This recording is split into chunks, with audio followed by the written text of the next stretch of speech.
संजय सेठी एक गांव में एक युवक था। उसकी कोई भी इज्जत नहीं करता था और जिसकी कोई इज्जत ना हो वह यदि मुसीबत में फंस जाए तो उसका परिवार भी उसे 5 रुपए भी नहीं देगा, क्योंकि वह कहेगा और परिवार अनसुना कर देगा। वह बहुत दुखी था। एक दिन गांव में एक संत आए। वह उनके पास गया और कहा कि महात्मा जी, किसी समय में मेरे पास बहुत धन था और मैं सबकी सहायता करता था, पर फिर एक दिन मुझे एक लंबी बीमारी ने पकड़ लिया और मेरा सारा धन समाप्त हो गया। और जब से मेरा धन खत्म हुआ उसी दिन से मेरी इज्जत मान सम्मान भी चला गया। मैंने सबकी मदद की, पर मेरी मदद को अब मेरा परिवार और मेरे दोस्त भी अब नहीं करते हैं। सबने मुझसे रिश्ता ही खत्म कर लिया। मेरे पास तो कहीं नौकरी करने के लिए जाऊं, उसके लिए किराए के भी पैसे नहीं हैं। परिवार कहता है कि नौकरी करो और अपना पेट खुद भरो। मैंने कहा, मुझे महीने भर के बस किराए के लिए 1000 रुपए दे दो तो मैं नौकरी पर चला जाऊं। आज 3 साल हो गए हैं, नौकरी नहीं कर पा रहा हूं, क्योंकि परिवार कहता है कि हम तुझे 1 रुपए भी नहीं देंगे। अब नौकरी भी करूं तो कैसे करूं? मैं तो धोबी के गधे जैसा हो गया हूं, ना घर का रहा ना घाट का रहा। कृपया मेरी समस्या का समाधान करें। महात्मा जी ने अपनी पोटली से एक हीरा निकाला और कहा कि इसका मूल्यांकन करवा कर लाओ, बेचना नहीं है। उसके बाद तुम्हारी समस्या का समाधान करेंगे। युवक को रास्ते में सबसे पहले एक गड्ढे वाला मिला, जिसने कि गड्ढे पर रेत का बोरा लाद रखा था। उस युवक ने उस गड्ढे वाले से कहा कि इस हीरे का तुम मुझे क्या दाम दे सकते हो? गड्ढे का मालिक एकदम से क्रोधित हो गया और हीरे को फेंक दिया और कहा कि गड्ढे वाला समझकर क्या तू मुझे भी गड्ढा समझता है? अरे तुझे तो मैंने दूर से ही पहचान लिया था फटीचर। चेहरे से ही तू मुझे कोई चोर और ठग दिखता है। कांच का टुकड़ा उठा लाया और मुझे कहता है कि मैं इस हीरे के क्या दाम दूंगा? मैं तुझे एक मुट्ठी रेत भी ना दूं। चल भाग यहां से। युवक फिर एक सब्जी वाले के पास गया। उसने कहा कि 1 किलो आलू दूंगा। युवक फिर एक कपड़े की दुकान पर गया। दुकानदार ने कहा कि 1 गमछा दूंगा। युवक फिर एक सुनार की दुकान पर गया। सुनार ने कहा कि 1 लाख रुपये दूंगा। युवक को बड़ा आश्चर्य हुआ। फिर वह एक जौहरी की दुकान पर गया। जौहरी ने कहा कि भाई माफ करो, ये हीरा तो करोड़ों से भी ज्यादा कीमत का है। उसका मूल्य तुम्हें सिर्फ देश का राजा ही दे सकता है। तुम राजा के दरबार में जाओ। फिर वह राजा के दरबार में गया। राजा के जौहरियों ने हीरे को देखा और कहा कि भाई यह हीरा तो इतना मूल्यवान है कि राजा अपनी पूरी संपत्ति बेचकर भी इस हीरे को नहीं खरीद सकता है। युवक संत के पास आया और सारी कहानी सुना दी। तब संत ने कहा, यही तो तुम्हारी समस्या का समाधान है। युवक ने कहा कि मैं समझा नहीं। संत ने कहा कि तुमने कहा कि कोई तुम्हारी इज्जत नहीं करता है, कोई तुम्हें 5 रुपया भी नहीं देता है। वह सभी लोग उस गधे वाले के समान हैं।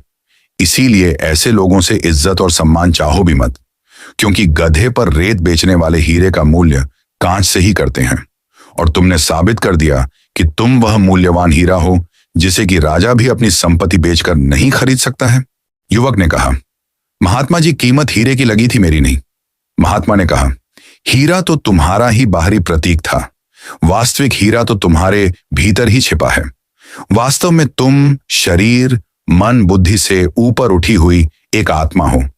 आत्मा एक ऊर्जा होती है और ऊर्जा में कोई विचार नहीं होता है। यदि तुम में रोटी की भूख होती, या तुम्हारा मन इच्छाओं की कामना और वासना से भरा होता, या तुम्हारी बुद्धि में स्वयं को बुद्धिमान साबित करने का अहंकार होता, तो तुम इस हीरे को बेचकर भाग जाते, मेरे पास आते ही नहीं।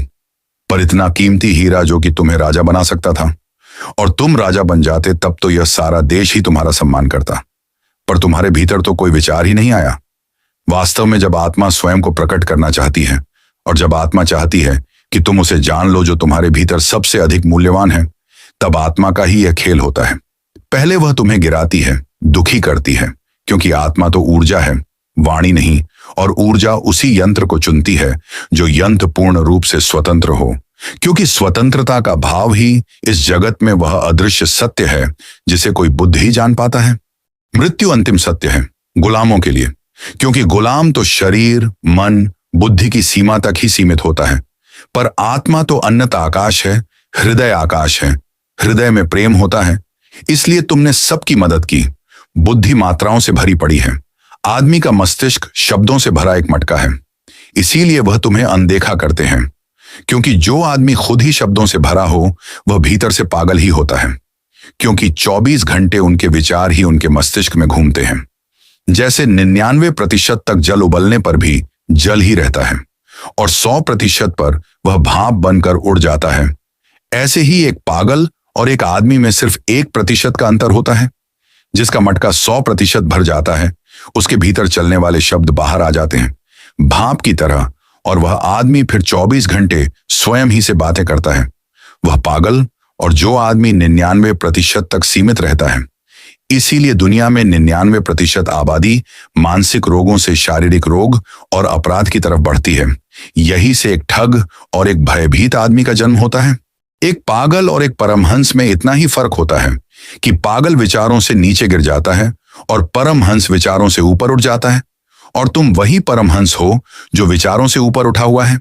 बुद्ध का जो प्रतीक है चक्र, वह आदमी के मन का ही प्रतीक है।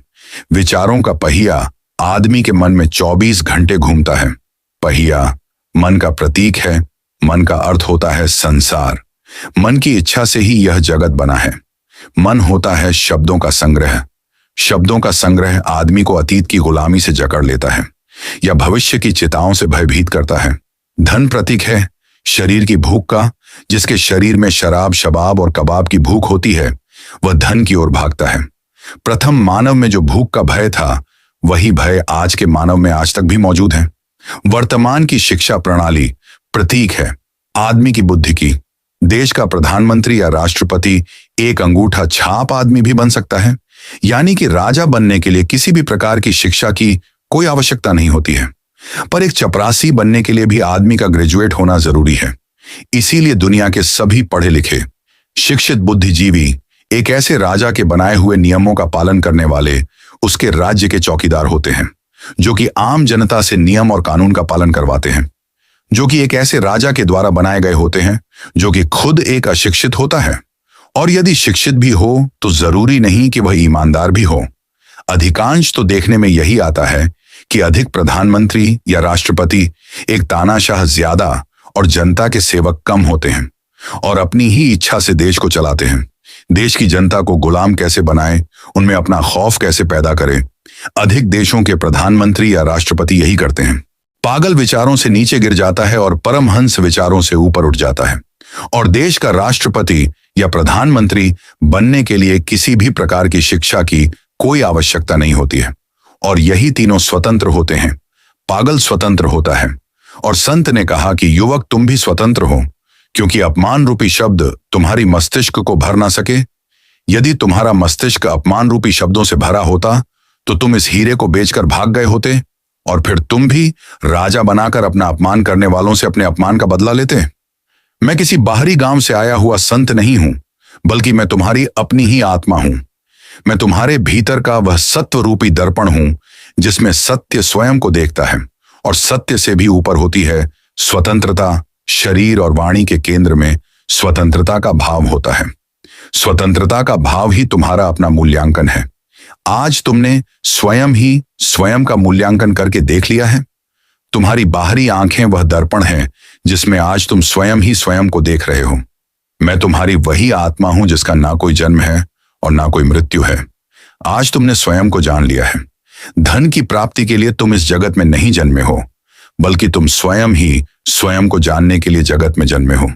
इसीलिए इस जगत को वही दे दो जो इस जगत ने तुम्हें दिया है। जगत ने तुम्हें अनदेखा किया है, तुम भी जगत को अनदेखा देख कर दो। शरीर और वाणी के मध्य केंद्र में कोई है, जरा सोचें।